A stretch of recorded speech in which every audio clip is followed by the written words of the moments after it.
இது ஒன்றும் இல்லைங்க, மாங்காய் துருவல் பண்ணி அதில் மசாலா ரெடி பண்ணி அதில் சாதத்தை கலக்கி சாதத்தை அதோட பிசைஞ்சு சாப்பிடும் போது அது டேஸ்ட்டு சூப்பராக இருக்கும் பாருங்கள். அந்த அளவுக்கு சூப்பராக இருக்கும்.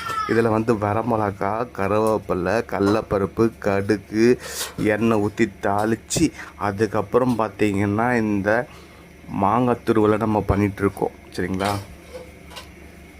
இது எந்தளவுக்கு டேஸ்ட்டாக இருக்குன்றதை நீங்கள் ஆல்ரெடி செஞ்சுருந்தால் அது ஒரு டேஸ்ட் தெரிஞ்சிருக்கும். செய்யலைனா கூட இதை பாருங்கள், சூப்பரான ஒரு டேஸ்ட்டு கொடுக்கும்.